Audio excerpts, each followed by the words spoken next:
My name is Maximus Decimus Meridus, commander of the armies of the North, general of the Felix Legions, loyal servant to the true emperor Marcus Aurelius, father to a murdered son, husband to a murdered wife. And I will have my vengeance in this life. And I will also listen to Cosmic Chronicles, the podcast we follow two first-time readers, Justin and Sheta, who chronicle their journey through Brandon Sanderson's Cosmic series. On today's episode, we will be chronicling Mistborn, the Well of Ascension, Chapters 17 through 22. And now let's throw it over to the host of Cosmic Chronicles. This is Joe. Why, thank you, Joe.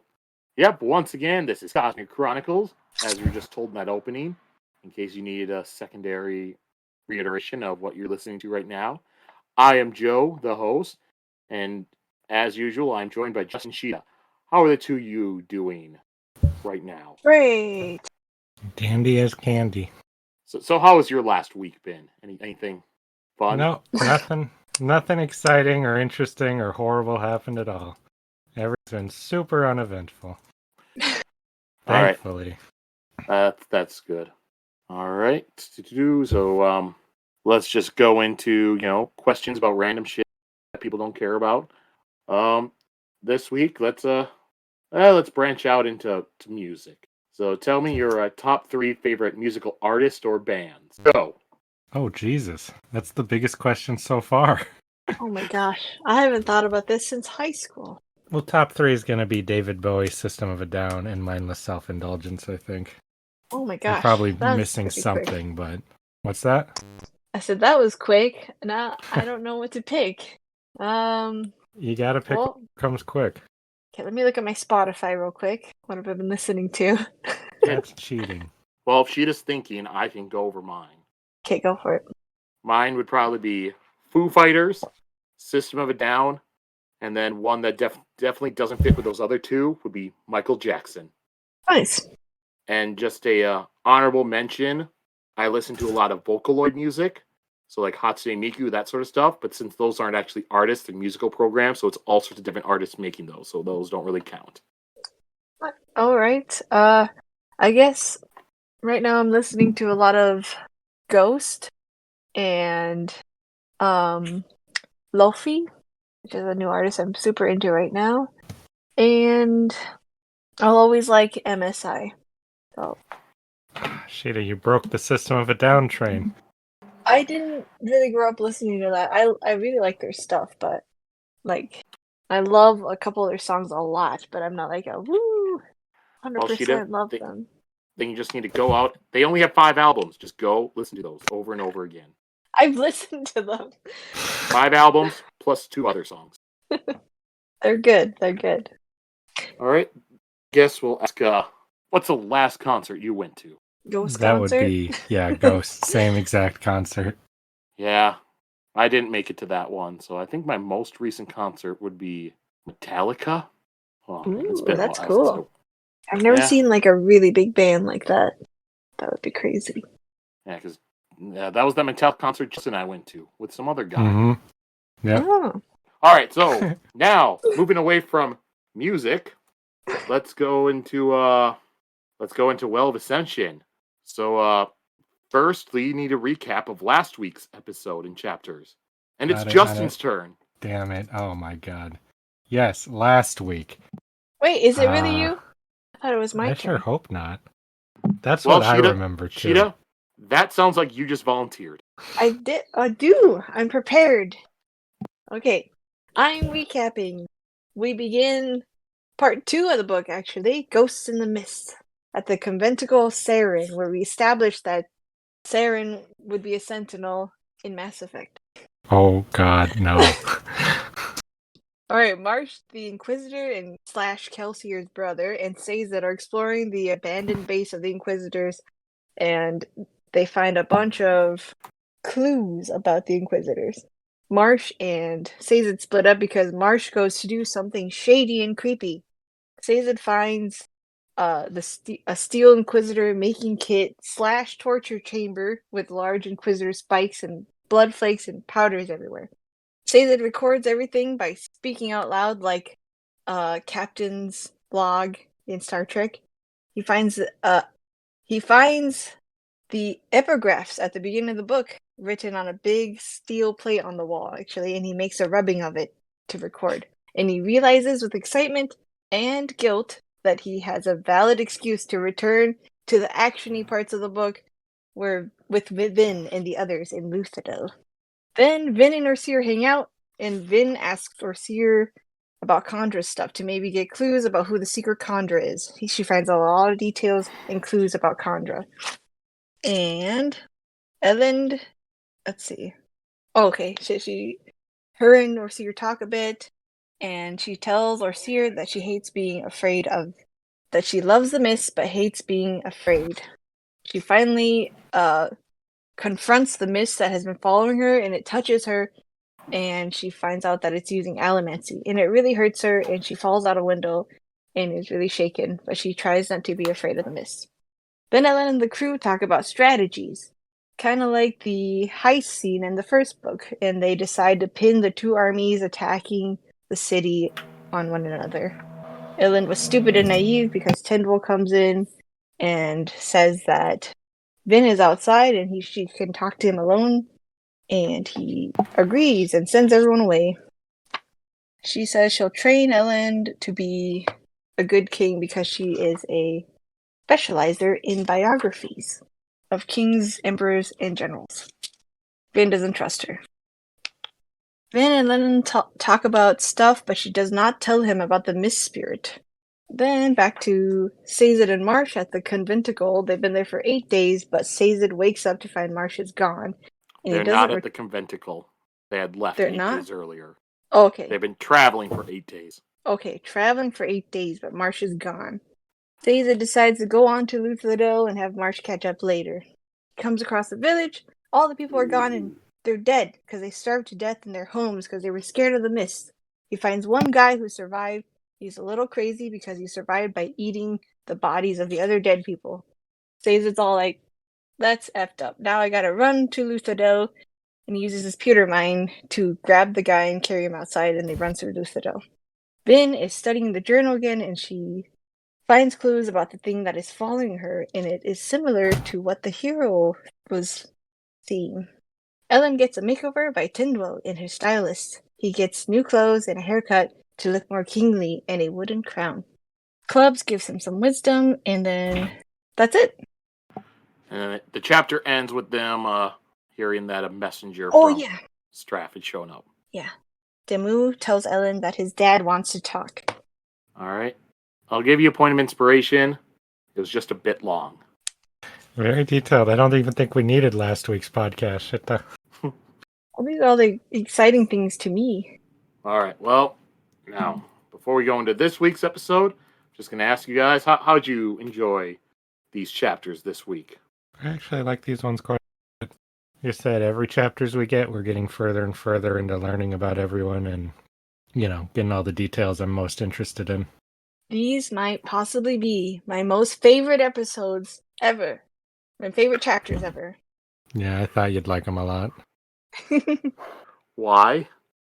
You'll have to listen to find out. All right. Well, let's go right into the chapter. So we'll start off with chapter 17, Epigraph. If only the terrorist religion and belief in the anticipation hadn't spread beyond our people. This chapter begins and Vin is going through Elendi's logbook, and she has separated it into even more piles, having to do with the Hero of Ages prophecies and how he knew where to go. Vin realizes with distaste that she was going to have to take notes. So she grabs her ink and sits on the floor and begins writing notes. And then Ellen comes in and Vin is surprised at his new look. She thinks he looks more commanding and regal. She also thinks how his shorter hair and removable cape will be good in a fight, so she approves. And then Ellen begins to tell Vin that there is a messenger from Straff, but he stops when he realizes that she is doing research. Ellen is excited at this and even notes that her penmanship is beautiful. Vin changes the subject back to the messenger and the two of them go to meet the messenger. Well, let's see. I kind of wanted to say something about this part, but maybe it'll go into theories. But Like, who is the man they're going to meet? no, it's about Vin and Ellen's relationship. Just say it. Okay, well, they've been together for 2 years, and Elend says privacy is still a strange concept to her. But I'm like, Elend knocks before coming in because he says that she might be changing. And I was like, that is definitely evidence that they have not banged yet. It takes a lot to sleep with someone, and for Vin, that might be a lot, to get intimate with. And so Ellen being so shy, I'm like, I feel like that is kind of evidence that they have not gone to the next level. So, what part of that need to go into the theory section? Yeah, that is true. Wait till theories, because that's what everyone's wondering about.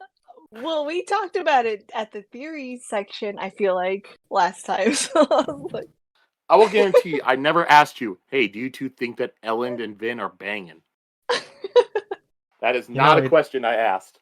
I have to be honest, it does seem like a question that you would ask, though. Yeah, Joe, don't act like you're all higher than that. Oh, goodness. Yeah, so that was my little bit of clues that maybe they have not. So I think your evidence is sound, Sheta. I'm sure when they officially reveal that, then we'll know you were right again. All right, back to the story. So then they meet with the messenger, and Vin quickly realizes that it is the Watcher, and he introduces himself as Zane.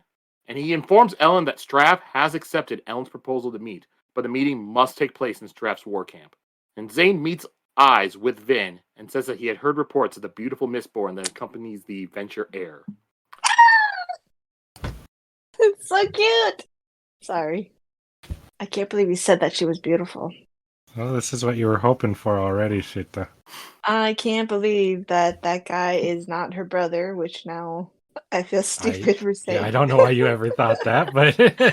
But I am so happy that it is revealed that it is, in fact, not Vin's brother. Woohoo! But a brand new character. Yeah, but I thought you were crazy for saying that there'd be any kind of romance triangle thing. I was wrong on that, apparently, so I have to apologize for scoffing at you. When will you learn? Yeah, I guess. Oh, this is so exciting, though. A brand new character. I'm so happy. And then Elend says he will consider the offer and will send another message when he reaches a decision. And as Zane leaves, he catches eyes with Vin once. So then later on, Vin is on the top of the city during the evening looking for Zane. And she suppresses her eagerness to spar with him again and test her abilities against another Mistborn. Once she senses him, Vin goes after her. And Zane isn't wearing a mist cloak, and she has never seen him wear one. And then they get into a match, and the two of them spar and push coins back and forth in a sort of contest where they try to never touch the ground. And it's a pretty technical match, so when you read it, you see a whole bunch of them doing stuff. But I'm not going to go all into it. Well, let me describe it, okay? Because I can't handle this. Brandon Sanderson, it was like a Mr. and Mrs. Smith sexy fight scene / the magic carpet ride scene in Aladdin. What in the fuck are you talking about? That's what happened. It was like romantic, but like Mistborn style. What in the hell? Did we read the same chapter? Yeah, he even like whispers in her ear and stuff like that. Well, there were a couple parts. No, there is a. I mean, he clearly has thoughts for her, likes her, wonders if she could understand him, all that stuff. That is there, but what you described, I did not see any of. Well, it was like, I wrote down, the sexy Mistborn fight of my dreams. Yeah. This is what I always wanted since the beginning. Like, her meeting another Mistborn at the party. This is that scene. I know. You've been calling this since the first book. I am so happy. This is the best part. And the best part is that Vin was excited to fight him too. She also wanted to meet up with him. Okay, sorry. Well, Continue. He seems like a very nice boy. We'll see. All right. Yeah, we'll see. All right. So back to the fight. At one point, Zane pulls himself close to Vin and holds her upper arms while holding his face close to hers. And he says to her, "This is what we are, Vin. Why do you play their games? Why do you let them control you?" Mm-hmm. That's the part. And Vin pushes herself away, and while continuing their spar, she sees a smile on Zane's face. And at one point, Zane pulls a coin into Vin's back, pulling her. And she gets out of it, and the coin hits him in the chest. And that shows that he was pulling her towards him. All right. And later on, Vin kicks Zane, but then falls. There's no metal around her for her to use, and she hits the ground. But somehow Zane is able to drop a coin, and he just, using a lot of technique, he's able to just float in the air. And Vin thinks that she had never seen an Allomancer with as much control as Zane. And Vin asks why he came to the palace, and he answers they came to see how they treated her. Zane says that they use her. When Vin asks where the coin came from, he shows that he was holding it in his mouth. Zane says that they don't belong with them or their world. They belong in the mist. Vin responds that she belongs with those who love her, but Zane asks her if they understand her and if a man can love what he doesn't understand.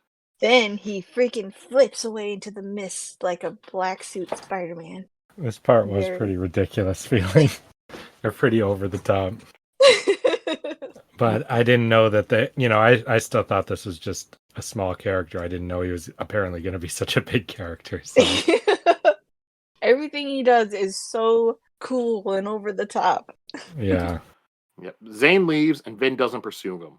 She's been wondering her place in the world, and she felt like Zane's words meant something to himself as well. She wonders if she could turn Zane against Draft. She felt tired yet alive from the spar and decides that she has to keep sparring with Zane. And that's the chapter. Anything else from this apparently sexy Mistborn fight chapter you two want to go over? Hey, those weren't my words. There was a part I said apparent. Yeah.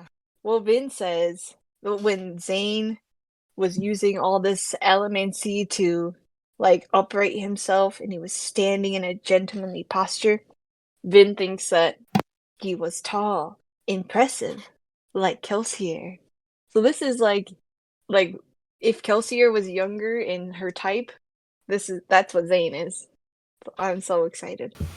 I feel bad for Elend, but I really hope she and Zane are a thing. Well, yeah, as we know from the next chapter, Sheta, poor Elend, but Zane's a nice put-together guy. She should really go for that. Okay, Joe, just do the recap so I can say my part too.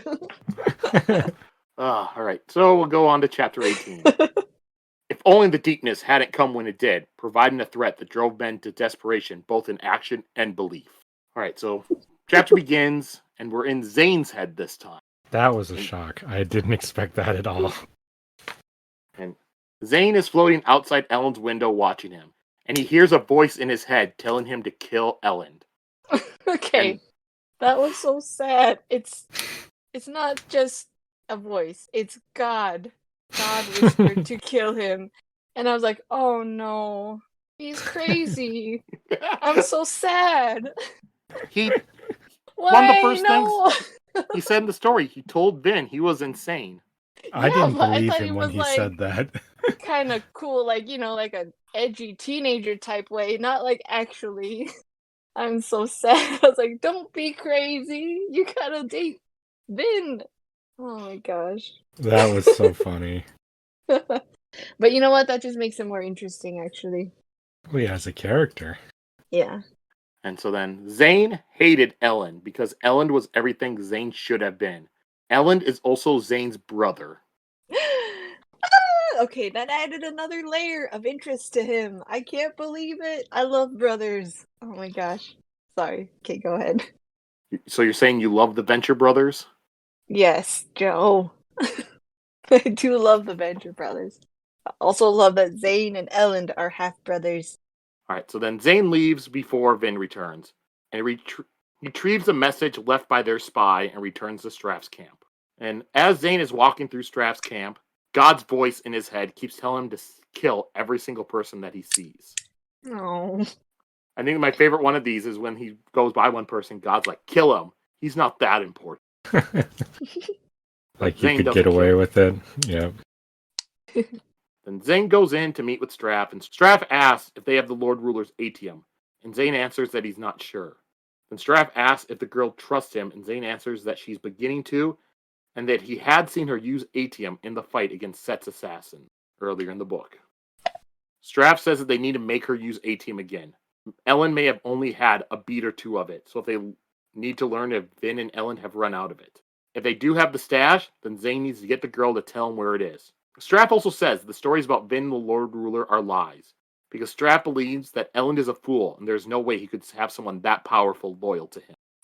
And then Zane, while talking, he cuts himself on the arms in order to stop hearing God's voice. Oh my goodness. He's like a classic emo boy. Sorry. Oh, You don't just forget, want to fix him. this book came out in 2007, so right at that whole big emo stuff. And Zane thinks about Finn and how she is coming to trust him, and that there's also something else about her. Perhaps she could come to understand him. Perhaps she could save him. And then next, a serving girl brings in some tea, which is poisoned. And Straff is able to use his tin, because he's a tin eye, and he smells the poison. Well, she had talked to Zane about this earlier, and she had wanted to poison Straff, but Zane had told her it wouldn't work. And so now, since she poured out the poison, the girl's taken away by guards, and she looks to Zane for help, but he just ignores her. And Straff believes that it was Zane that wants to kill him, but Zane doesn't really want to. He just wants to make it seem like he does, that way it's as Straff expects. And then next, Straff purposefully drinks the poisoned tea, and he asks Zane about the spy. Zane answers that the spy is worried that they might suspect him, and that he has found no information on the ATM. And Straff tells Zane to continue to befriend the girl. And in the chapter, we switch up. What? Oh, I just had to reread when I read Straff drink the poison. I was sure that I had made a mistake there. I'm like, what the fuck is wrong with this guy? Getting Power to kind of move. Yeah, I didn't. That's quite a power move, though. Jesus. All right. Joe, did you look over the fact that Straff is a hoe? That was the next section. Okay, Yeah. go for it. All right, because now we switch over to Straff's point of view. And after Zane leaves the tent, Straff tells a guard to bring him Amaranta. Straff had brought about 10 to 15 of his favorite mistresses with them. Some of them are 15. too old for him to bed, but they have other uses. Amaranta had been attractive a decade ago, but now she is in her late 20s. That was my favorite line. Oh my god. If I couldn't hate Straff more, it's like That was like so funny. She would have been 15 to 18 when she was attractive to Straff. Like, oh my goodness. I hope Din freaking kills him. Yep, because now she has some wrinkles on her face and her breasts have begun to sag from childbirth. Childbirth, that's even funnier. Not because of age, like he's saying, childbirth, which he assumedly forced on her. Yeah. Like, this is not a nice guy. Straff usually got rid of most of his women long before they reached this age. And again, got rid of. That's an ominous way to say it. Jesus. Terrible. It's I will have to say, not really getting us to root for Straff here. Really no redeeming qualities at all. Yeah. Even his power move, which he would think is a redeeming quality, I thought just made him look like a loser. Because he was I just drink it. Then get my poison person in here. Why did you do that? Well, he drinks it, then once Zane's gone, it's like, all right. Oh, fuck, get in here. Yeah, exactly. Yeah. I'm like, what the fuck are you doing? Plus the other thing, when I think about it, Zane probably still heard that, because if he's burning tin, if he walks outside the tent, he'll still hear him. Very true, yeah. When Amaranta enters, she begins to disrobe, but Straff stops her. He thinks that she should know, after 4 years of not sleeping with him, that he's not going to. Oh my god. Didn't women realize when they were too old to be attractive? Oh, that's the quote! Oh my god. I hate him. That is so awful. He's so funny. I was like, oh my god, he's unlikable. I can't wait for him to be killed. It's just so over the top bad. Just all right. How many negative qualities can we put in like half a page? And also for him to think that's what women would want in the first place, is to sleep with him. Yeah, oh my god, you really think that I'd want that? Like, you're so old. You're like 20 something. It's been 4 years. She's reaching her mid-20s, so yeah, by the time she's getting to like 22, that's just getting too old. Yeah, too old for sure. God, right, how embarrassing for her to think that he'd want. Like, how the fuck is she supposed to know? She's your slave. Yeah, I know. No, that's awful. She's not it never says slave. She's a mistress. Yeah. I'm sure, I too, once in her past, she hadn't disrobed, and he was like, what are you doing? You think you're good for anything else? And she's just been used to it ever since then. Mm-hmm. And also, like, she doesn't want to be there. You know what I mean? Like, Well, we don't know. no! Why would you want that? Like, come in and be like, I know what he wants, you know? Like, oh, gosh.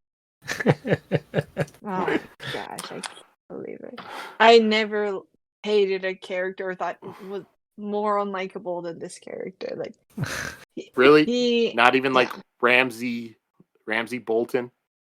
See, I at don't least want- Ramsay is crazy. This guy is sane. That's what makes it worse. Yeah, and I think, have a at least. weird, like, affinity for Ramsay. What? He's free. He's free of all morality and sanity. There's a certain endearment to that. Somebody like Straff just straight up sucks. That's all he does. Yeah, so then Straff has her make him an antidote for the poison. And after she makes it, Straff drinks it and he excuses. And that's the chapter. I have one part that is not going to be my quote, but it's just like she's making the potion for him, the antidote, one breast exposed, as if she were trying to tempt him with her aging nudity. Like, Did he say that? he said that Oh as my if trying goodness. to tempt him. Aging nudity. Like, who says?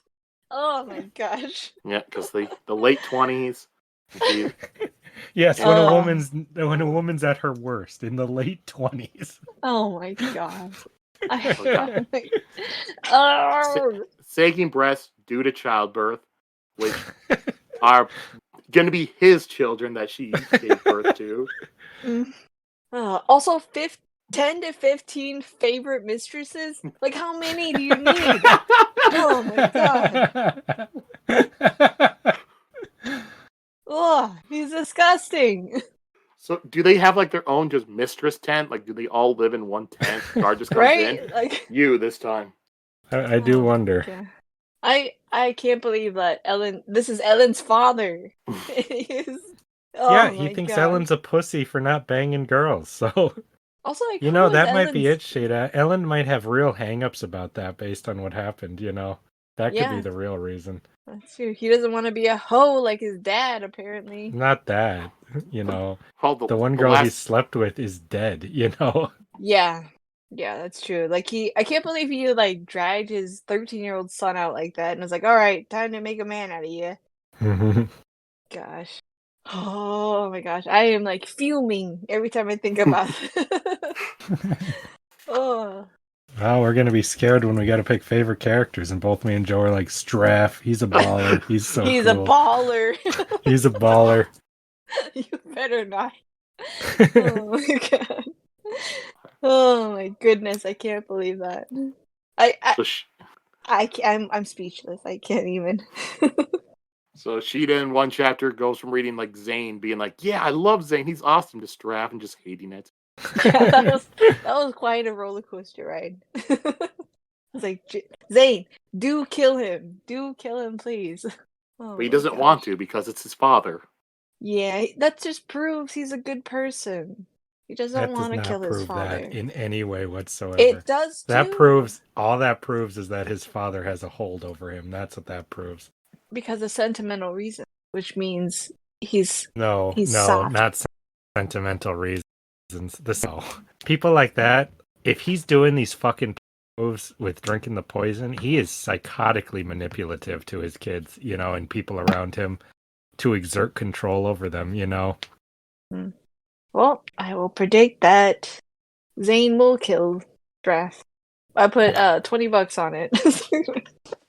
All right, Justin, you gonna take up that bet? That he'll kill him? Yep, Sheta bet $20 that Zane will kill Straff. No, because I could see that being as true as any other thing. I don't believe enough the other way to take the bet. For all you know, Straff could kill everybody and the book ends with him winning. This is one of the few times I don't think that the story will end that way. If Straff ends up being the victor of all this, I am going to quit. Straff is the hero of ages. Yeah, don't. He could win you over, Sheta. No. Don't forget, you thought Breeze was creepy at first, but you like him now. Breeze barely did anything. Oh, I have a thing about Breeze later, so. All right. Well, anything else from this chapter? I thought Zane was very cute when he was trying to talk to his dad, and Straff just says, "You're insane, Zane." like, and he's like, "Do you really think you could do all this by yourself if you killed me?" And Zane was like, "No." And it was very cute. I just like their relationship. Yeah, This I is found that. why. This is the first time I find Straff interesting, is their relationship and what a loser he is. Before that, we never knew enough about him for me to find him compelling. Yes, finding out that Zane is crazy, it just makes me like him more. He's Of the course I it can does. fix him guy. Like, I hope Vin tries to fix him. Well, yeah, I think we all remember how much you just loved Deloff. Yeah, but Zane is actually a potential love interest for Vin because they have a And lot in Deloff common. wasn't. Even though I love him, no, he was not. All right. Well, I think it's time to move on to chapter 19. If only I had passed over Elend when looking for an assistant all those years ago. All right, this chapter begins, and Sazed is about a week away from Luthadel. Using his steel mines, he was able to travel 6 weeks worth of travel in 6 days. And he can see smoke from fires and figures that must be in an army up ahead in his way. So Sazed climbs up a tree in order to get a look at the army. And when he looks, he is shocked to see that it is an army of koloss. So things that we had been hearing of since the beginning of the last book, we finally see. The koloss are large humanoid creatures that range from 6 feet to 12 feet. They have red eyes and blue skin.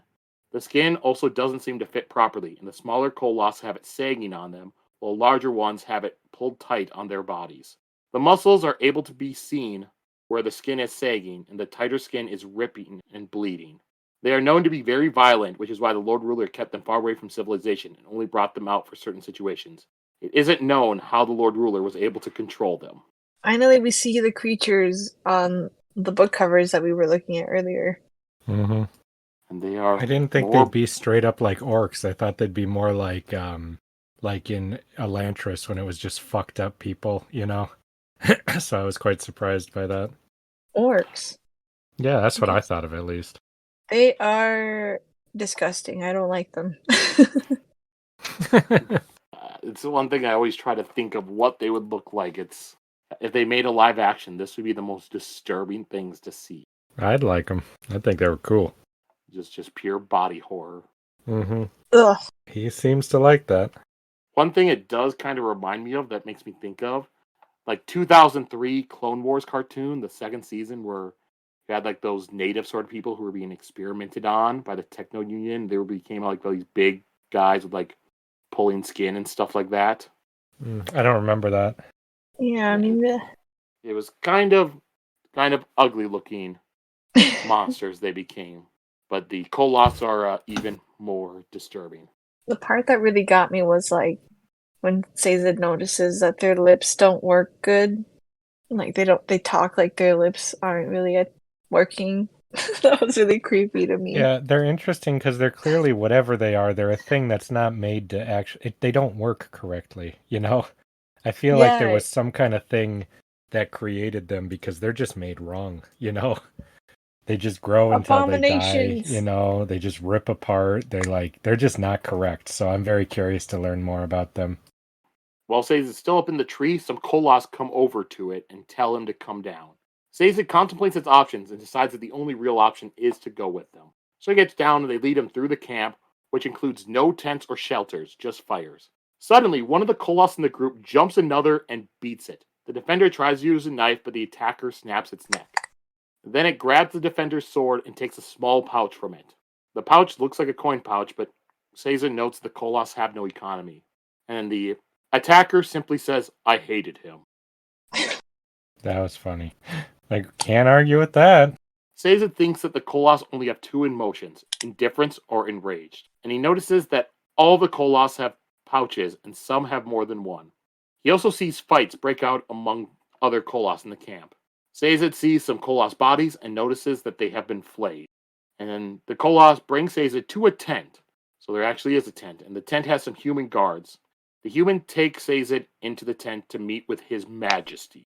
Inside, Sazed meets with Jastes Lekal, who's looking more bald and skittish. Do you two remember Jastes from the last book? No, Of but I did from course. the context of what was being said. It's Elend's lame friend. Yeah. Like I said, the context told me who he was. For anybody listening along who's not reading and forgot, Jastes was one of in Elend's little reading group, and he's the one that Elend talked to the most. So now back to the present. Jastes tries to claim that Sazed will be a steward now, but Sazed says the Terrace people will no longer serve any purpose. And Sazed points out that Jastes is in a poor position. Sazed doesn't know how Jastes is controlling the koloss, but its grip is tenuous. He retorts he's in control and that no other nobleman has been able to control the koloss before. Sazed points out that even the Lord Ruler kept the koloss away from cities, and now has brought the most populated area in the final empire. Jastes says that he had tried peace, but nobody listens unless you have an army or money. So now that he has an army, and soon he will have the atrium that Elend is sitting on. Merely coming to get on alliance with Elend. He says that Elend is simply a placeholder waiting for someone more powerful to come along. Sazed says that he's going to be leaving and that Jastes won't stop him. He figures that Jastes doesn't want to make the koloss get into the habit of killing humans. He tells Jastes that he will still bring a message to Elend for him. Jastes gives the message that he has 20,000 koloss. Elend can't fight him, but if Elend gives him the atrium, then Jastes will let him keep Luthadel. They can be allies. And that's the chapter. I thought Sazed was very badass in this episode, or this chapter, for kind of manipulating Jastes to letting him leave with all his stuff. Jastes does not seem that smart to me. He's not, but he seems like one of those types that would, like, freak out, and, like, maybe do something rash. Sazed That's kind of like, why he worries me. He Yeah. seems like the kind of guy who thinks he's a lot smarter than he actually is, mhm. or a lot more capable, but he seems way over his head. I don't think this is going to end well for him. Sheta is Yeah. saying he I does think something. that- He Huh? does What's something rash, like put together an entire army of koloss. Yeah, Yeah. that's the kind of thing. Yeah, and thinking like, oh, they obey me, like they're under my command and stuff, kind of like, and bragging about it. Yeah, he's gonna get pummeled to death by them. That's what I predict. That would be a fitting end for him. I don't know. I think either that or our heroes will use it to their advantage, I mean, that army coming there, that's not going to keep things quiet and cool, That's going to escalate real fast. I really liked Sazed in this chapter. He was very polite, and we got to see him be very polite, like in a terraceman kind of way. Like, I'm sorry, like I will not serve you, like because we're not servants anymore. Like, he Mhm. politely, like, really declines, and like Jastes, if he was a different kind of person, he would have just like forced Sazed to be his servant and stuff like that. Mhm. It's really It was just interesting to me to have a character in here like that who is not one of the power hungry, like evil psychos. He's a guy who considers himself a little better than that, but at the same time, he's making this play here, He says he feels he has to, but, I just think it's an interesting element to add in. We also see a little bit of Sazed's sassy terraceman attitude. I just like Jastes' little part here, where he tells Sazed, I used to respect the terrace people. There's no shame in being a good servant. And then Sazed goes, there's often little pride in it either. Like, that's his little sassiness. Like, yeah, well, Yeah. I didn't want to be your servant. Like, to think people who like Lekal, who's like, it's good. Like, you guys are good servants. You guys always do a good job, and I always respected you and stuff like that. But I always think that type of servant is kind of like, F you. Like, Yeah. Well, we'll go on to chapter 20. It wasn't until a few years later that I began to notice the signs. I knew the prophecies. I am a Terrace world-bringer, after all. And yet, not all of us are religious men. Some, such as myself, are more interested in other topics. However, during my time with Elend, I could not help but become more interested in the anticipation, He seemed to fit the signs so well. I really wonder who Elend was. I feel like he couldn't have been a nobody, right? I think it said he was a nobody, didn't it? He was, I think he was like a son of a blacksmith. Yeah. So it's meant to be that whole, like, hero's journey, like the just normal, like, person from nowhere that becomes like a chosen one and rises up. Humble beginnings. Yeah, because I think from what we know from the last book, it's like he was like the son of a blacksmith. He goes Plenium or Clenny, whoever the city was, meets Kwan, becomes his apprentice, and over time, like, Kwan notices stuff about him. And I just remember some stuff like it said that he married a princess at one point. He raises armies and does all that stuff, and then he goes on his journey and gets killed by Rashik. Sad.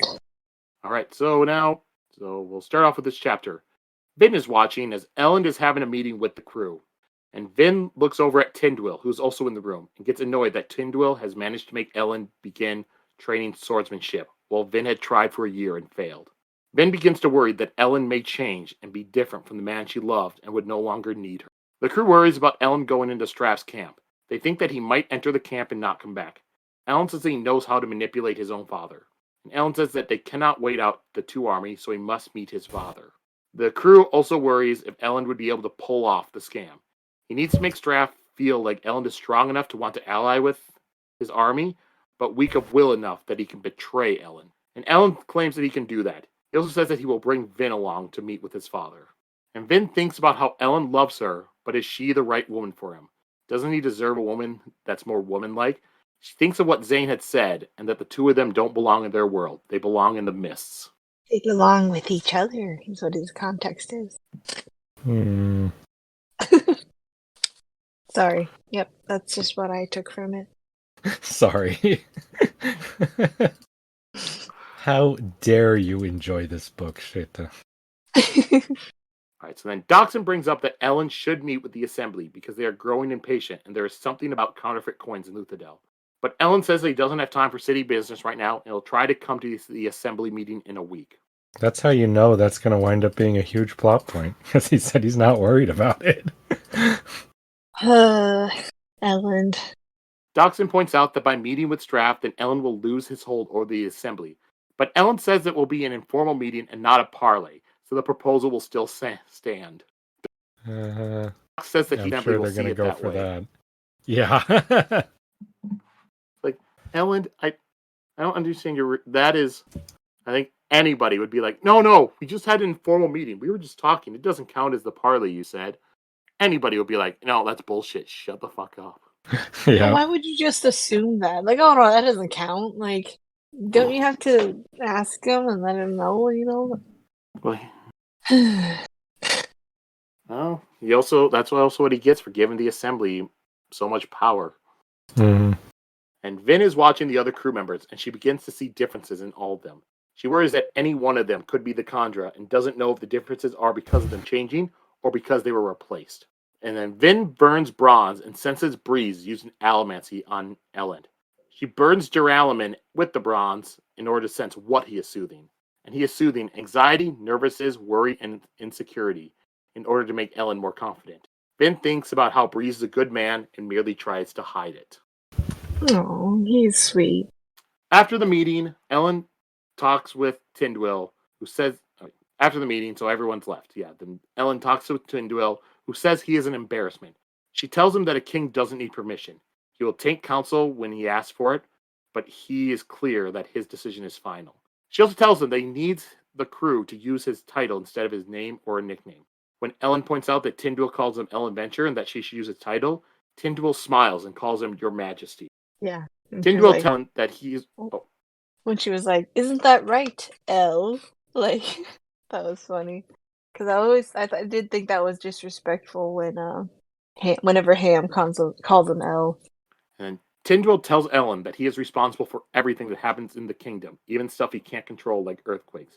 He has to feel confident that his actions are the best, and that he must believe that things would be worse under a different person. He is the best man for the job. Then Elend says that he isn't, and that the best man for the job was killed by the Lord Ruler. Tindwyl says that he is the best man because both the noble and the Skoss accept him. If he steps down, then the city will collapse. And Tin goes on to talking about Vin and asks why Elend hasn't married her. Elend says that he wants to, but Vin declined. Tindwyl says that it isn't appropriate for a king to be seen having a mistress. Scar are monogamous and want to see Elend as better than the other nobles. Tindwyl begins to suggest that Elend should get a more refined one, but Elend cuts her off and says that Vin is fine as she is. Tindwyl pointed out that he held Elend all day, and he only snapped back once she said something disparaging about Vin. She had to be certain that Elend had loved her. And they begin to move on to talk about Elend's training sessions when Damu comes in. He says that a visitor has arrived from Cett's army. She says she is Cett's daughter and she's come looking for Breeze. And that's the chapter. Anything else you guys want to discuss about the chapter before we go on?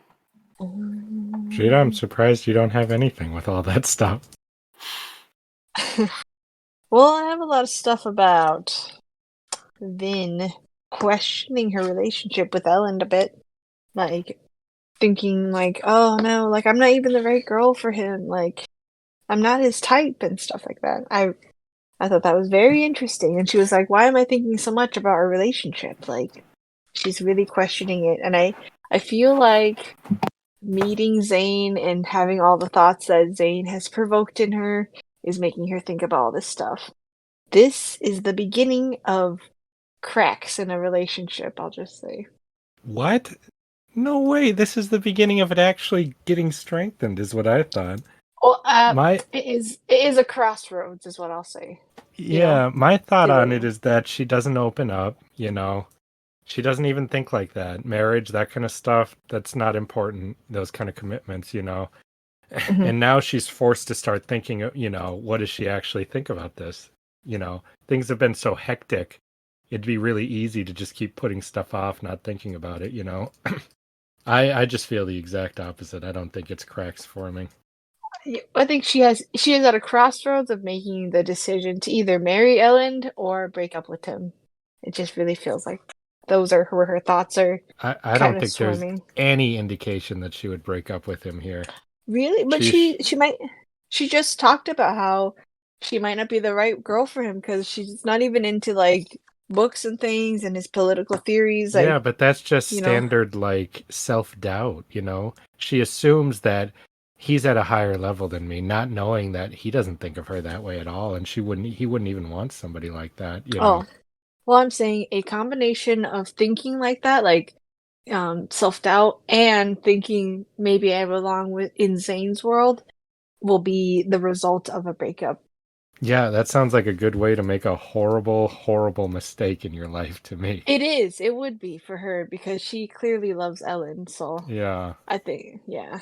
I But just don't think the book's going to go that direction on that I kind do of want to thing. see her flying around with Zane. So that's my selfish, sadistic thing I want to have happen. Uh-huh. I think you're pissing off a lot of people, Shit. I know. That'd be my I guess. know. I'm sorry. Yeah, but just in every ship exists. There will be people who are pro Elend and Vin. There will be people who are pro Vin and Zane. There are people who are pro Vin and Kelsier. There are probably people out there who are pro Vin and Breeze. Mm-hmm. Yeah, well, those people can just leave. I say if you're pro Vin and Breeze. Oh, I forgot. This is. Oh, sorry. Go It's ahead. not that you're going against a ship. It's that you're realistically saying they're just, you know, characters who are canonly together saying, I just don't think they're in love. You know. That's not what I'm saying. I thought that all the reasons for her to break up with Elend is very. It I makes didn't hear a sense. single reason for her to break up with Elend. I don't know what you heard in there. You don't know what I it's think like that to you're be a pushing girl. your ship. I think you're pushing your ship way too hard. I think that's what it is. I am not shipping anybody. I'm just saying. This is like when you play a BioWare game and you get to the next one and you immediately are like, Caden who? And just jump to the next person. No, she is questioning it herself by thinking maybe I'm not the right girl for Elend. You know, like that's all. Vin said that herself. Sounds like standard worries people have to me. And she even thought of Zane, saying But anyone who breaks up because they think maybe I'm not good enough for them, or maybe I'm not good enough, maybe they just wouldn't like me when there's no evidence of that, that's just a terrible, terrible idea. Vin is very self-conscious, and especially now she's really worried about him changing with all his his makeover, and he's being more confident and bold, like more You kingly. keep saying this like there's any disagreement about those thoughts, There's none. Yeah. Of course she's Well, thinking those things. That's in character. yeah. So it will lead to her breaking up with Elend, sadly. All right, on that happy note, let's move on to the next chapter.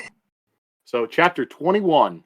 He was born of a humble family, yet married the daughter of a king. The chapter begins, Elend, Ham, Dox, and Breeze meet with Allrianne Cett. She is well dressed and looks to be around 18. She immediately throws her arms around Breeze. Elend asks if her father had sent her as an ambassador, but she says not exactly. She seeks asylum. She says that her father is manipulative and demanding. She complains about how he brought her in with her. She complains about how he brought her with him in a war camp. They rarely have fresh water, and she can't take baths without fear of peeping soldiers. She hasn't had a refined conversation in weeks until Breezy arrived, and then her father drove him away. Everything I just said to explain all that is she explains it in a much more hilarious fashion, and the way I said it made it sound a lot more serious than it actually comes off from her. It was very entertaining.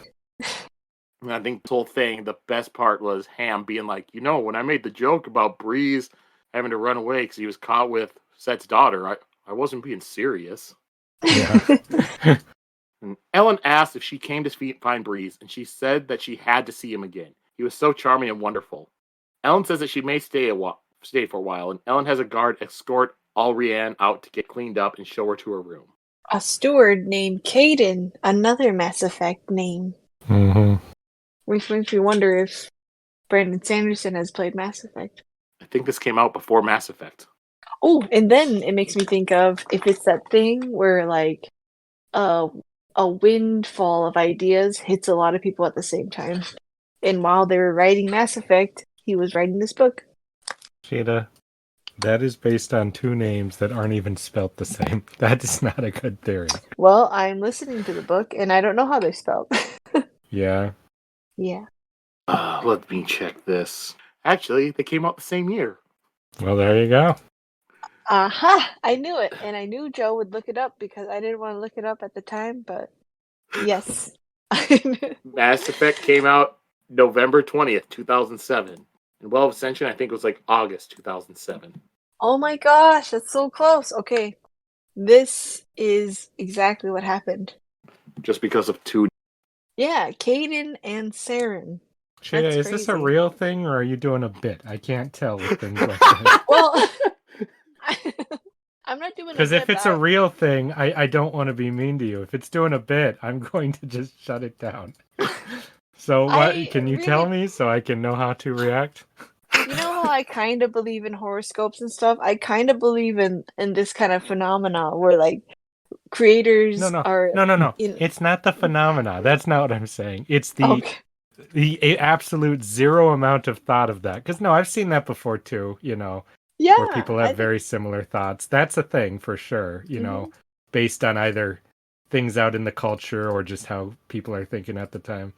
That's not what I'm talking about here. Then what? Okay, so you believe it. Okay, Sheta, very nice theory. Very nice theory. Yeah. I pat you on the back for your theory. Okay, so let's continue. Once Allrianne is gone, Ham breaks into laughter and Elend joins in. Breeze is annoyed and points out that the daughter of a man currently besieging the city has demanded asylum. If Cett wasn't determined to kill them before, he certainly is now. And then Vin is my asked first what thought was what they say. You guys got a hostage. This is great, Vin enters and asks what that pink thing in the hallway she passed was. Vin says that Allrianne was telling the servants how hot her bath had to be and had them write down her favorite foods. And Breeze says they'll probably have to get a new pastry chef or have desserts ordered in. Allrianne is rather particular. Vin tells him that Allrianne is Cett's daughter and that she and Breeze are an item. Vin says that's disgusting and that Breeze is old and Allrianne is young.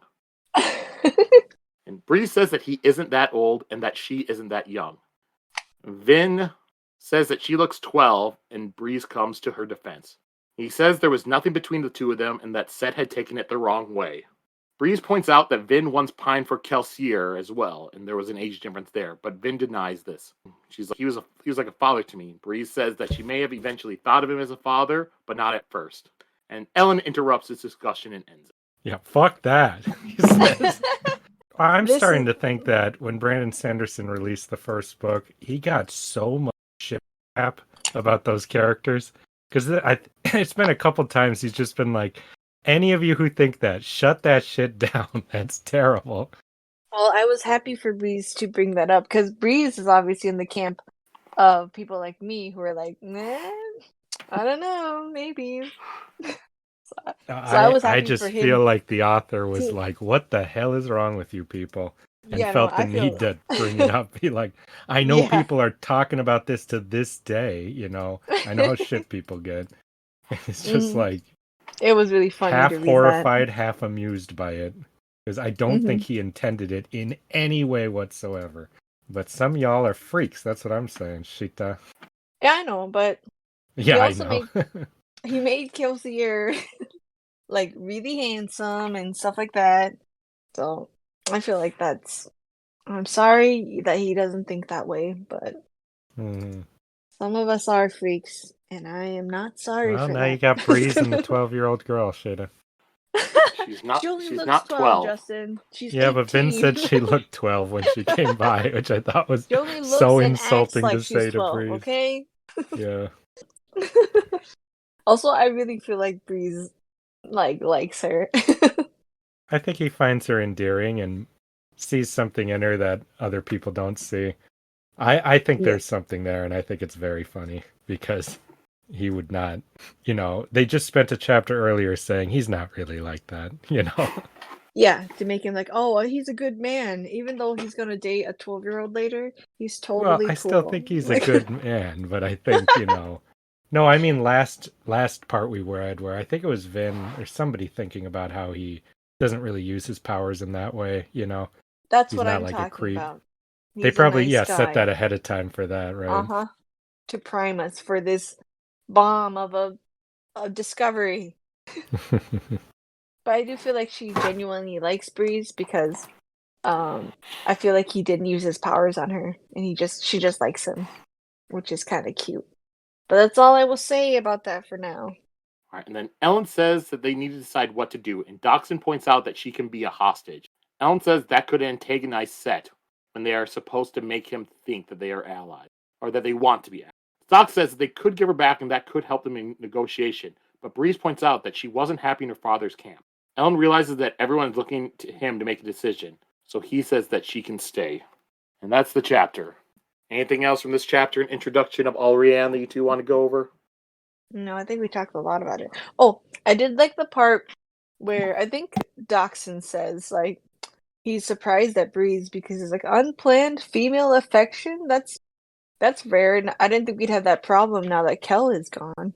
Like hinting that like Kelsier was like the handsome one that kept getting on the girls, but Which I that find was that kind of weird because we never saw any women like showing up and pining after Kelsier. yeah. I'm just like, what was going on like off screen, like, or like before we met like the whole gang and stuff. Especially when Kelsier was younger, I feel like he probably was like super popular He was also married. before he was married, and probably that his wife was one of those. Is all I'm saying.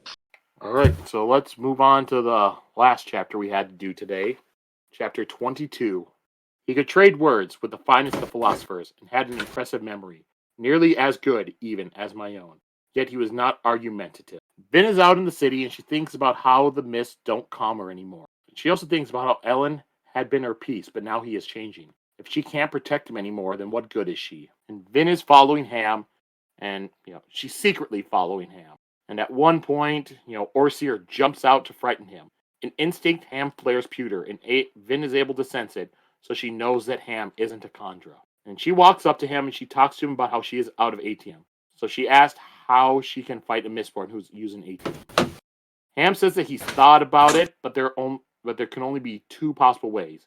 Either you have to surprise them before they have a chance to use the ATM, or somehow put them into an unavoidable situation where no matter what they do, they'll still get killed. Vin doubts that either would work. Vin and Orsier, they go onto the top of the building, and after having a little bit of a contentious conversation about Kandra and Allomancy, Orsier asks Vin why she hates him. She tells him it is because he ate Kelsier's body, but Orsier calls bullshit on that. So then Vin finally tells him the truth. It's because he knew that Kelsier was going to get himself killed and didn't do anything. He didn't tell any of them so they could stop Kelsier. But Orsier says that he was bound by the contract to do what Kelsier told him. Vin thinks about how she has done nothing but treat Orsier poorly. As Renew, she reacted against his haughty bearing even though it was just the act he had to play.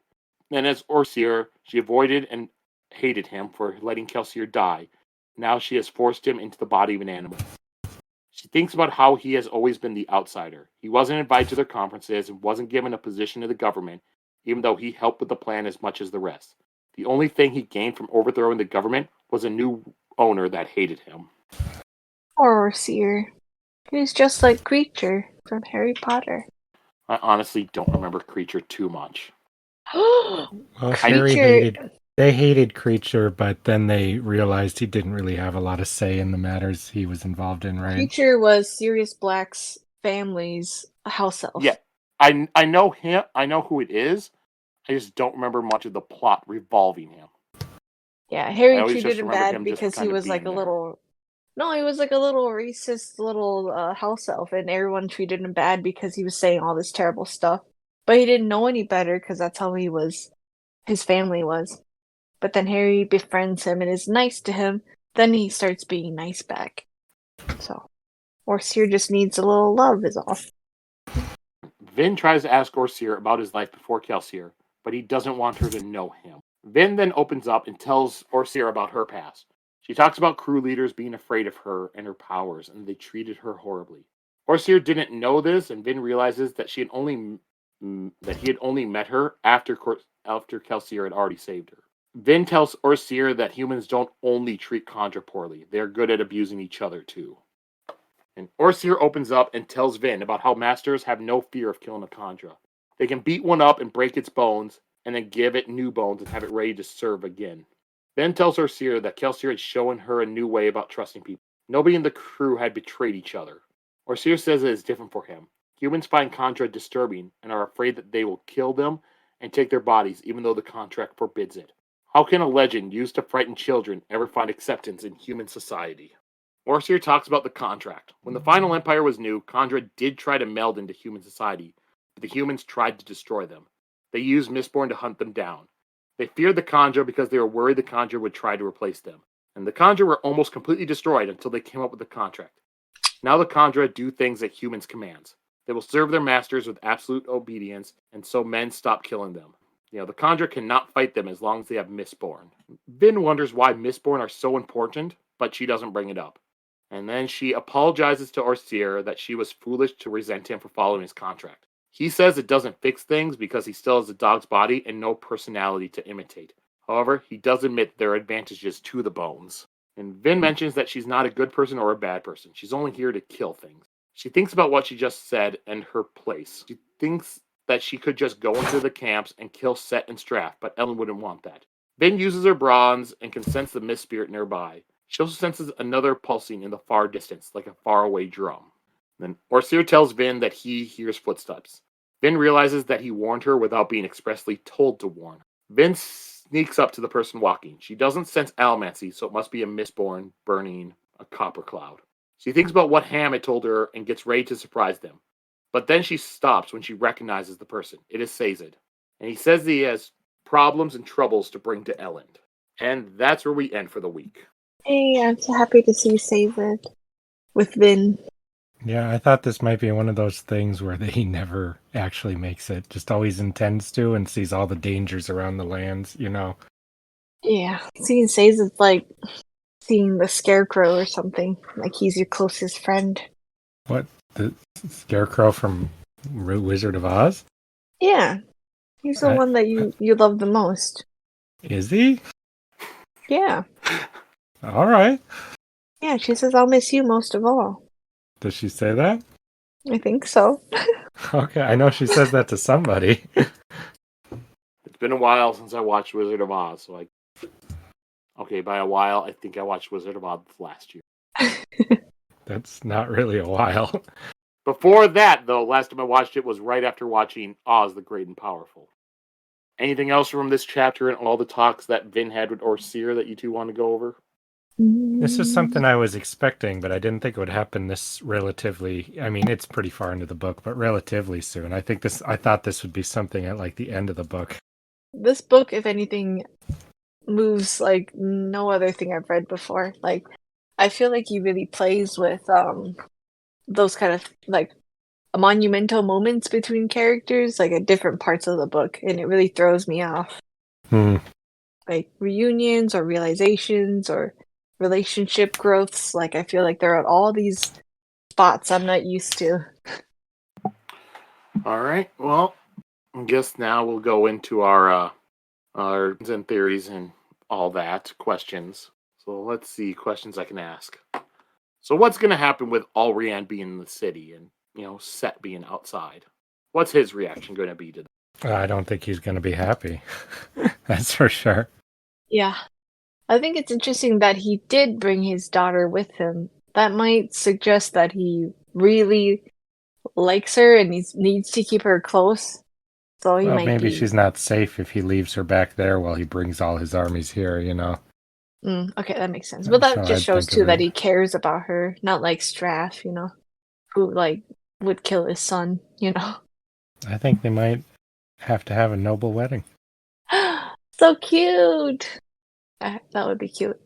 That's I a good think one. that they're gonna have to use her. She's gonna feel all angry at Breeze, but get over it, just kind of your standard thing. Or she's a spy and a Mistborn. That could be Oh it my too. god. That would be crazy. I don't think so, but it's possible. Seem genuine about liking Breeze, so yeah. Yeah, I I think think so. yeah, I think she's gonna demand that, or not demand, but like really want to marry Breeze, and they're gonna use that to their advantage. I don't think she's gonna want to really marry him, but I think that she's here to kind of humanize Breeze more because this book's been trying to make us like him quite a bit. Because the last book only had a few parts to really make us like him, That's my theory on this. All right, so you said that both you said you think that she really likes him. Does Breeze like her romantically? Of course he does. Yes, 100%. He I think defended her when they said she was too young. He defended her when they said that she was just a silly girl, there's definitely something he didn't deny too, that where there was something between them two and stuff. Like, No, he did. He I said the king guy misinterpreted it. no, but he said when they were like, "Was there anything between you guys?" And he was like, "Not Oh, really, yeah. but not nothing." Like maybe it could Yeah. have been interpreted like this or that. He was just kind of embarrassed to say Yeah. that in front of the gang, but I think he really liked her for real. It's one of those like personal things that you wouldn't want to share with your friends. What's going to happen with this koloss army that's coming? Goodness. I think Well, that he's going to bring it, and then one of the other leaders is going to figure out or know a way of how he's controlling them and take it from him, obliterate the other army, and just attack the city outright. And it's just going to be like he thought he was doing something smart, but he just fucked everyone over. I thought something, but then I remembered the covers. I thought that maybe Elend and them can use the koloss because he and Luthadel are friends. Maybe they will team up and use the koloss against the other two armies. But I think we see like Vin and them fighting them. So, you know what? I No, still think it will happen, but then they'll get out of control and then they'll have to fight them. but no way, Koloss is not going to help. He is not coming to help. He thinks that, Oh, you he mean thinks Luthadel? he's helping Zach. his stuff. Oh, yeah, I'm sorry. Not yeah. I was like, who No, the the heck guy. is koloss? Who is Koloss? Where did that name That's the come name of the from? creatures. Okay, that's what I thought. I don't think that he's going to be there to help. I think he's going to be, Elend, your ideas were good, but they don't work in the real world. I'm much wiser. I don't think he's going to be helpful at all. I think he's I'm just going to sorry. fuck. I mean, this is after he gets horribly murdered by them. And then Oh, Vin finds out how to control them and gives it to oh, Ellen. I see. I see. Well, Yeah, that's no. very different. Yeah. No, he's not really involved. I think he's gonna get killed pretty soon. Yeah. And the bad guys are definitely going to get a hold of him, I think. Or the deepness will get a hold of him, and it's a whole other thing. Oh my. And then how's Ellen's meeting with Straff and Straff's camp gonna go? I think it's going to be entertaining. Yeah. Oh my god. I don't want to see Straff anymore. But I feel like I wonder if it'll be actually a family like meeting, maybe like a dinner with Zane, Elend, Vin, and Straff. That would be very entertaining to see. It would, but Straff's going to try to replace Elend with his Kandra, That's what I think. You think so? That would be a smart move to do, Hmm. We already know he was willing to have his son killed, and he didn't care to warn him. Yeah, but He's I not like think Elend thinks of him, I think that he'd want to be if in charge if he can't. I think he has too big of an ego to keep his son like in charge. All you need is to get a Kandra back and then have it open the city gates on the king's order, Yeah. Vin is there, so I'm not Yeah, worried. no, I guess that's probably not gonna be a good plan because he will obviously have witnesses, but still, if you could figure it out, that would be a good one. If Zane distracts Vin, then yeah. Like if they fight. Yeah, I don't know what Straff's plan is with Vin. I'm not sure. Well, they talked about him underestimating her, so. No, yeah, but he said, do you have her trust, So he's got Mm. some kind of play he's expecting to make. I have no idea what it's going to be. All right, and then last question I'll ask you. Who do you want Vin to choose, Zane or Elend? Yeah, no question. She's with Elend. She's not choosing this psychotic Son of Sam psycho guy. It revealed in his chapter that he wasn't as crazy as you think and stuff.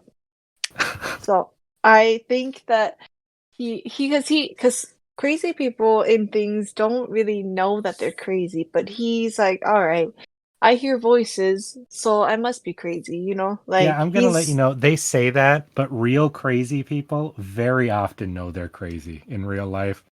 I know something's wrong with me, I know I'm not Oh. like other people. It's very, very common. Well, I think that Vin will, the more she learns about him, the more she'll like him and want to help him and fix him. I think it's very possible that they turn him or he becomes the new big bad. One of the two. But no, Well, the answer's Elend. My God, what is wrong with you people? You are Team Elend and I am Team Zane. There's no team.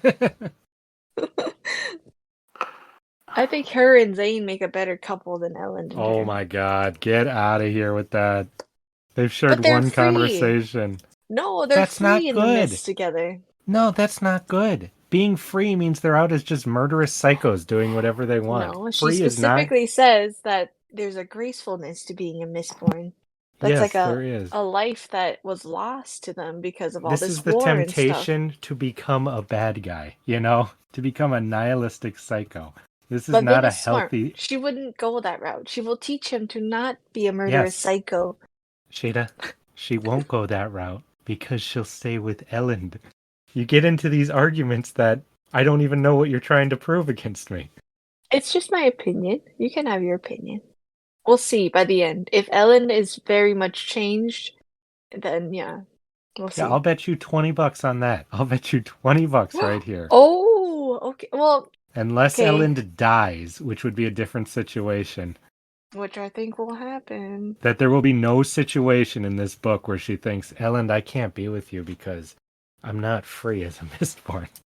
No, okay. Here's my true opinion. There you go. I think that Elend is like Angel and Zane is like Spike. So even though I like Buffy and Spike, I think that Angel and Buffy is OTP. See, here's how I think of it. Elend is Mary Jane, and Zane is Black Cat, He's the one who's going to tempt you to go be Spider-Man 24/7 and not be Peter Parker, Obviously, that's not the healthy relationship to have, That's how I see it. But it is the sexier relationship. Mm-hmm. All right. As the Spider-Man guy, I will just have to point out, most of the time when Peter was dating Black Cat, it was after Mary Jane and him had broke, like in the 80s when he and Black Cat were dating. Mary Jane had like broken up with him, denied his marriage proposal, and literally was out of the comics for like 100 issues. Mm-hmm. No, I know that. No, it's not a binary choice between the two. I just mean what each relationship represents to the character. when you think about going for it seriously, you know? Well, I really like here's- that comparison. Yeah. Well, here's my comparison. Vin would be like Christine. Elend would be Raoul. And Zane would be the Phantom. Yeah, that sounds a lot more correct to me. I like, you know what? I'm taking that Oh one. my That's a good God. one, Sheta. But you're I like- also am a person, well, I will fully admit that I ship Christine and the Phantom. yes, You Joe. people are psychopaths. You don't deserve to Because consume Raoul fiction. is so boring. Just you Raoul want to is be. played by one of your favorite actors of all time, Sheta. Just goes to show how captivating the Phantom is. Wait, Cheetah, I thought you loved Raoul. I do love Raoul, but I would go with the Phantom. The Phantom is a psychopath and a murderer. Yeah, but you also love music, so you want to go with him because he's a musical genius. You know. Raoul loved music. Raoul Yeah, bought as an opera as a house. as a patron, not a fellow music maker. You know, the Phantom will give you music for your life to sing. You know, like Raoul will just be like, "Oh, you sound so beautiful. Good job." I just want to put in my 2 cents to anyone still listening to this. I hate all of it. I hate every second of it. I really like the Phantom comparison too. Because powers come into play, which is the music part. You Alright. you share that. All right, let's go off of this, and I'll just ask if either of you have any other theories or predictions you want to throw out there. I still don't know who the Khandra is. I didn't get a lot of... I don't felt that I got a lot of clues in the talk, but I feel like it'll turn out I did, because this is the one where Vin was specifically thinking about it. So I do wonder if something was hidden in there. Oh, I have a theory about that. But, well, let's hear it. Well, go ahead. I just said I don't have a theory. I don't have anything to add to that. See. I have a very sad theory I don't want to be true. Okay. It is when Vin is checking on Ham. I don't trust Ham, sadly.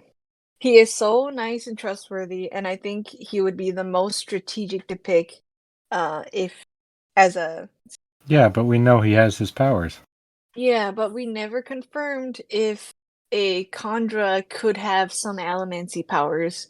No, in addition but Orseer specifically said you're on the right path. You will find the Khandra if you look that way. Yeah, I have that part too, but I think that Zane has proved already that he can out-trick Vin with little simple tricks with allomancy, and I think he may have found a way to trick her again. Because a Khandra who can't do allomancy is not very good. I think he may have found a trick to either put some kind of coin in his pocket or something to make it seem like quote Ham is using his pewter powers or something, It just felt too comfortable to have Ham just be 100% crossed off the list and stuff. But the main thing that yeah, go on. the main thing that made you say the same thing. Go ahead. No. Finish your thing first. Okay. The main thing that makes me feel like that Ham is the Khandra is Vin tells him a crucial bit of information that, surprisingly, Straff and Zane want to know, which is how much atium Vin has left. And Vin tells him that she has none left. And I was like, I feel like that is going to be very bad. That is exactly what they want to know. And she thinks that she has 100% crossed Ham off the list, that I can tell him everything. So I hear what you're saying, and I can hear an idea of how did I forget his name? Zane having some complex plan to do that, but he'd have to be around at all times to do something like that, because he'd have to use the allomancy. And well, I feel. Oh, sorry. I just don't find that to be a good plan at all for the person in place. The second thing is that, from a narrative point of view, I think crossing Ham off actually makes the mystery more intriguing, because crossing anybody off makes it intriguing, because now you feel that you're getting closer to who it is. So I don't think it's a red herring thing I don't think it's a fake thing to bite them in the ass later. I could totally see that, but she just crossed Breeze off for sure. Yeah, Breeze but Breeze was crossed off from the start. I know, but yeah. she also 100% crossed him off because he used she checked on his powers and stuff like that. And then what you were saying about that, I have this feeling that, or a theory that Terraceman powers are somehow involved with Kandra, like kind of the same, like a cousin breed of the same thing. So he could easily store that kind of power on I don't think the so, because I don't Kandra. think Orseer would have said you're on the right track, because he said that after they were kind of opening up to each other. You know, that was such a pivotal moment. I think that crossing Ham off and having them say that was actually more to show that Orseer and Vin were bonding by him saying that unprompted, you know. I think I that's just the don't purpose trust it Brandon served. Sanderson anymore. Like, Yeah, but you hear what I'm saying, right? yeah, I do, but Yeah. I'm just so paranoid now. There's one more thing. When Vin jokes about, I'll let you know if I leave any more bodies around, and Ham goes, ha ha ha, okay. Like, I was just like, I just felt like that was like, oh yeah, that totally wasn't me that left the bodies around. You know. Alright, this is maybe I'm just paranoid, but that's one of my theories. It's Ham. That one I am not I convinced don't by. I don't like it because I don't want it to be Ham, but I just felt all these red flags going off. Any theories from you, Justin? Any other ones, I mean? Oh no, I said I don't have a theory on who it is. I still think it's Spook, because that would be really sad, but also wouldn't really interrupt the story at all. All right. And so now let's go on to the characters and quotes of the week. Alright, I have a couple more theories if you want to hear them. All right. Before that, we will continue with theories. Okay. I think that one of my theories is that Zane has given into the mist spirit that follows him. Similar to the one that follows Vin. I think that the voice calling to him is the same kind of symptoms that Vin is going through, but he has it in a worse way. Yeah, I agree. I don't believe that his craziness is just straight up craziness. I think it's more complicated than that, too. I think God is talking to him, you know, or some version of it. Maybe the Lord Ruler's speaking in his ear still. Not the Lord Ruler, but whatever he was protecting us against. Yeah. I have a question too, Joe. Was there a Mistborn who got away during Elend's assassination attempt in the first book? Well, we had seen, there were like two Mistborn that Vin was fighting. There was the one where he had pulled a guard into him in the sky, and they hit, and they both landed on the ground. So we never saw what happened to that Mistborn. And the other one was Shan, who got killed. Aha! That one is Zane, the one that got away. But that one was working with Shan. It was part of like House of Lariel stuff. Oh, okay. Well, maybe they were just hiring random Mistborn, and that's how Straff found his, bastard-born Please stop. Mistborn. Please stop. Okay, that's just one of my theories I just wrote down. You had something there, but yeah, no. I wondered if he wasn't. Okay. Straff brought his 10 to 15 favorite mistresses. I think he'll know when there are bastard children around. That's true. Okay. Maybe he sent him on purpose, though. Because he's Why sadistic. are you trying to rescue a theory that's just obviously not true and doesn't affect the it story would be at cool. all? I think it would be cool if Elend was sent to kill his brother. That just would be cool. Yeah. Alright, and then another You're one gonna I have become is... like those YouTubers, Sheta, who get so married to their theory. I'm not married to it. I just think it would be cool. Yeah. It's okay if it's not. Because now he wants to kill Elend, so... Okay, now I also think the koloss reuse the skin that they have. Because all their dead are flayed. So I think that's interesting. Yeah. they're Or powered no, by actually, I bet they use it for the skin they need, right? Mm-hmm. Like they run out of skin, they'll use the others. I like that one a lot. I didn't think of that. Yeah. I think they might be powered by the mist or something like Mist Wraith and Kandra. So they reuse it. Which is really gross. I wonder where they get it though. That's weird. Okay. Any other theories? Oh, okay. I think that Vin is on her way to becoming the hero of ages. Maybe because there's a part that theory that epigraph about him being a commoner but married the daughter of a king. Vin will marry a king when she marries Elend. So I think she's kind of like might be like dubbed the new hero of ages by a terraceman, maybe even Sazed, like another pattern thing happening, which would be really sad because Sazed betrays, or the terraceman betrays the hero, so that would be sad. Yeah, but that's not part of the prophecy. That's just what happened, you know. Yeah, but I don't want that to happen to Vin. That would be too sad. Yeah. I do think No. that's likely. If there is a true hero of ages, that it will be Vin. Yeah, but Yeah, because all the things they're saying are not the prophecy. Those are just things that happened. So yeah, it seemed really scary for her to read all the stuff happening to the hero and seeing that it's happening to her.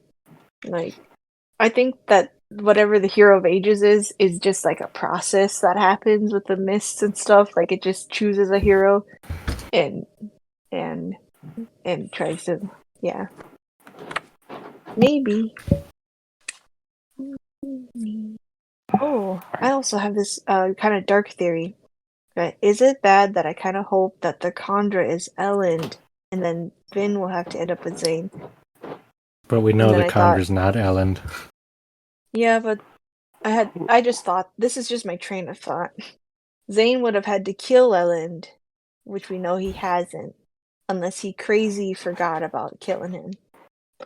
So that was my theory. As I was reading it, I was like, oh my gosh, what if it's Elend? Like, what about all the chapters with Elend's POV? Yeah, it's just not Elend. There's no question about that. I don't know the rules, but yep. That all makes sense. This was a theory I undid for myself, so I see. yeah. And yep. Alright, That's so all now there we'll was. move in. Is that everything? Mm-hmm. Alright, so about now 30 more theories, right? Alright, well now we'll move on to the characters and quotes of the week. The character is a tough one for me, but I think I'm going to go with Orseer because I really liked getting to know more about his thought process, and I liked him bonding with her more. I like the idea that the talking dog nightmare, the thing monster, is a beloved main character in the book, so I'm all for that. Yeah, Orseer is so cute. I love him. But I'm gonna have to pick Zane. He is just, if you don't know me, he's just like my ultimate archetype already. Crazy guy who wants to be normal. And the fight with Vin was just too good. I couldn't believe that. I felt like I was imagining this whole thing happening and it was just happening in front of me. So, selfishly, yep, I picked Zane as my favorite. No question in my mind it was going to be Zane from you, Sheta. I already loved him. Then they added that he's brothers with Elend. That's too much. That was too much for me to take. Too much. Man, if Zane's like your perfect archetype, then why are some of your other favorite characters like Luffy and Soma? Because I also love main character types. Let's see, for Luffy, I also love... Who's my weird character in One Piece, Justin? Cracker? Cracker is the weird one that you like. You like Chopper.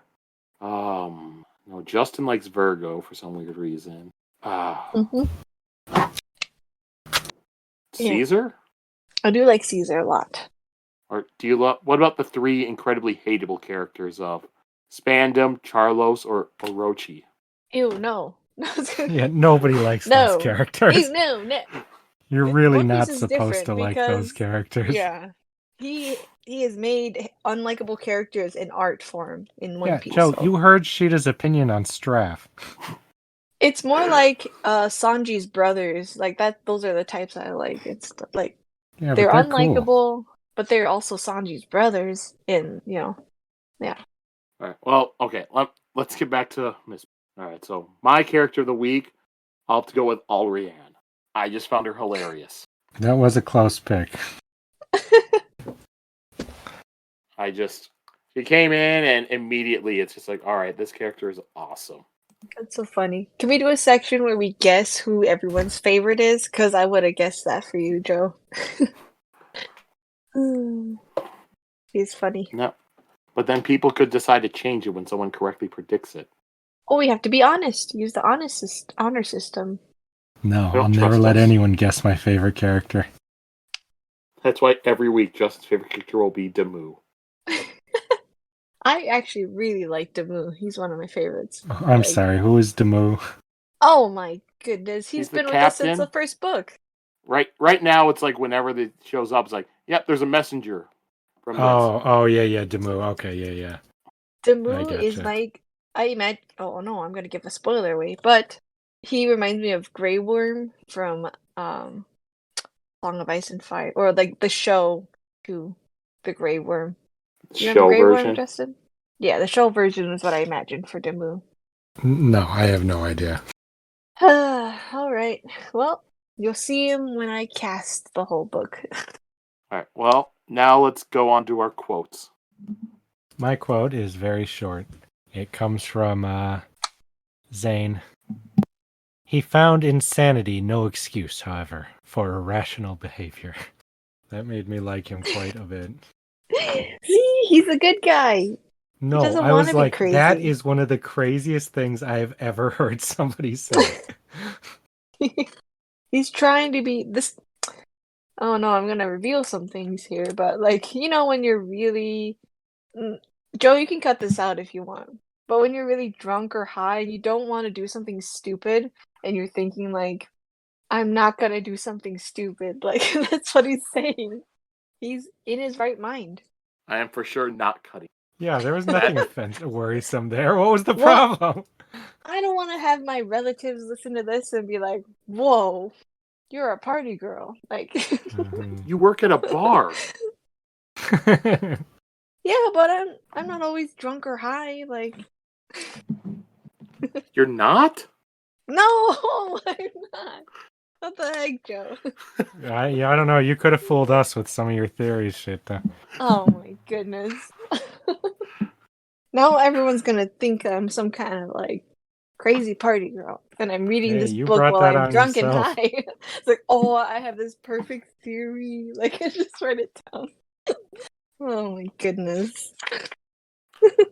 Sheeta, for how many shows out there and podcasts there are out there, and there's stuff out there for everything. There are a bunch of them where it's people just drunk doing stuff or high doing stuff. You certainly don't come off as some of those. No. Like, oh man, like there's this, like I've listened to podcasts where people would do an episode just like drunk, and it just gets too belligerent to listen to. I can't listen to this episode anymore.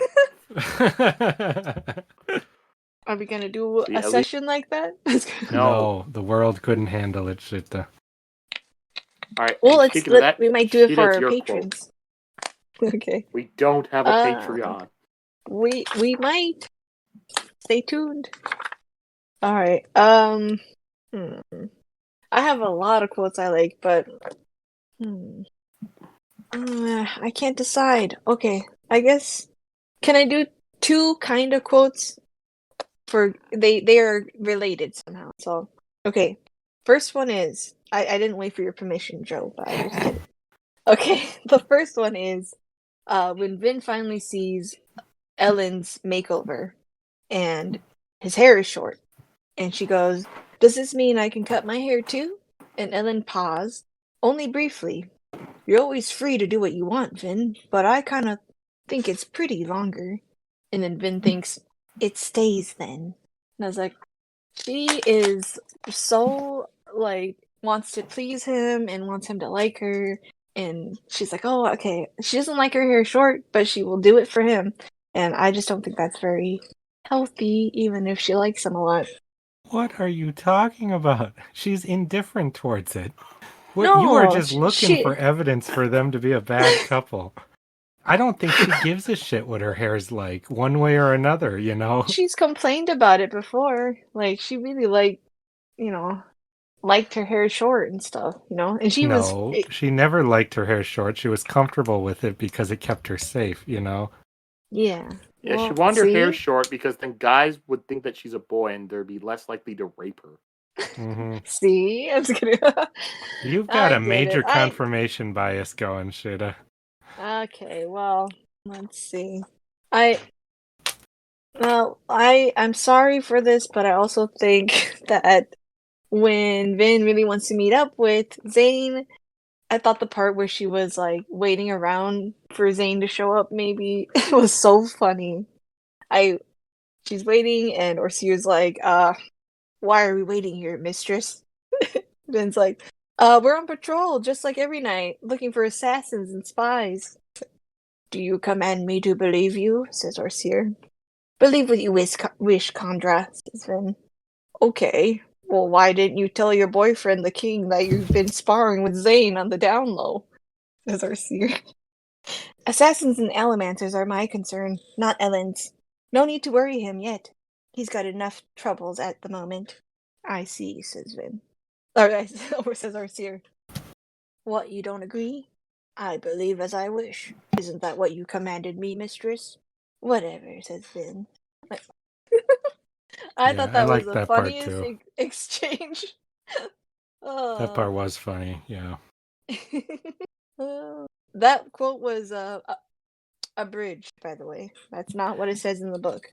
Yeah, I did not think that that Orsier used the term on the down low.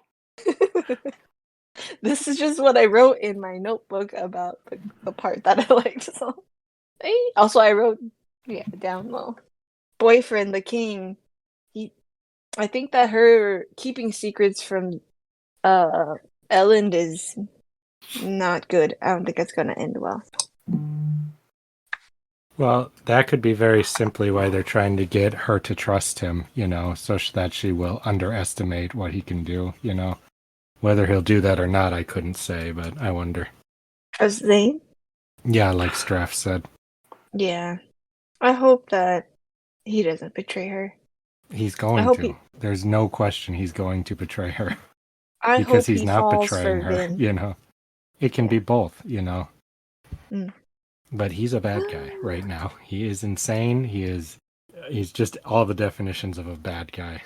He hasn't done anything bad, like outright bad. He's just been kind of Yeah. stalking You know who Vin. else didn't do something outright bad at one point, Sheta? Every evil person in the world.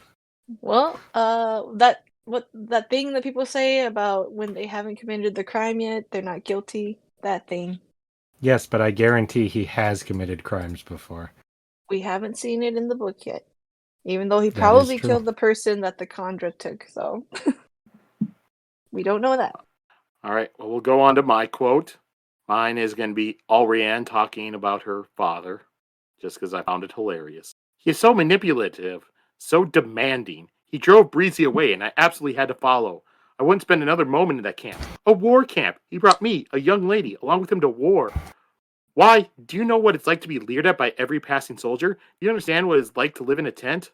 We rarely had fresh water, and I couldn't take a decent bath without fear of peeping soldiers. During our travels, there was dreadful nothing to do all day but sit in the carriage and bounce, bounce, bounce.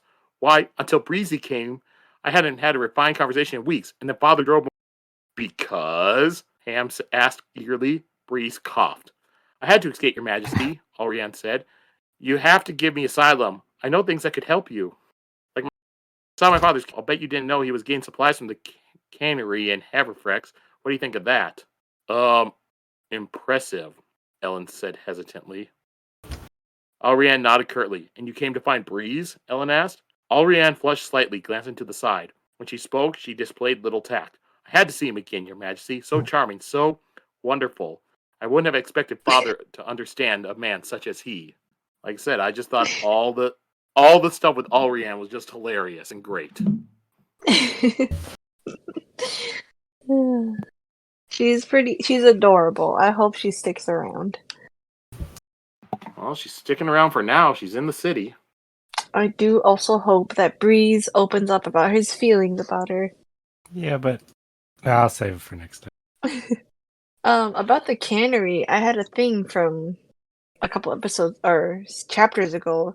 Did they say that the technology for the cannery was newer?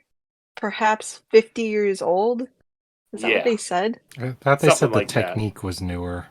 I don't remember if they used the word technology. I don't remember, but I was like, is this a post-apocalyptic world? What? Like, Where'd and you then get that from that?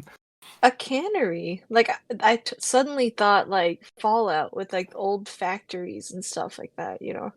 Well, But they said it was a new technology or a new thing they'd come up with. Yeah, but 50 years old is not new. Yeah, but how do you get from A to C? That's what I'm asking. Underpants gnomes. Oh, okay. Well, I can't argue with that, Sheta. All right. So, any last notes either of you want to say about these chapters we did this week? Oh, no, none from me. Nope, I think I said all the theories that I was thinking and all my passing thoughts I also said. All right. And then we had one comment on another YouTube video. Bring that up. This was a comment on our Well of Ascension Chapters 1 through 5 episode from the comment was by MGP155. It's crazy how all the theories in all the books until now are half right, even the crazy one. Whose theories? Both of ours. He Ooh. said Had some all pretty the theories. batshit theories that wind up happening, Yeah. I don't know. There were a couple that weren't half right, but we've got a pretty good track record with that insanity. I don't know. There's still another book and a half. There's still a chance Yep. for Spook to travel back in time and become the Lord Ruler. Yep, that's the one. That's the one.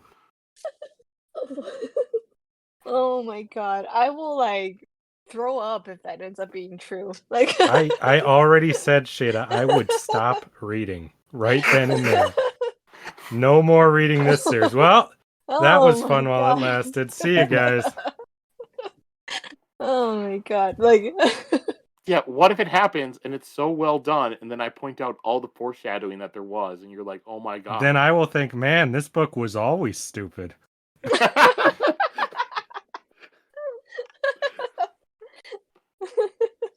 Oh my goodness. He is throwing away his accent, so he's on his way, Justin. Mm-hmm.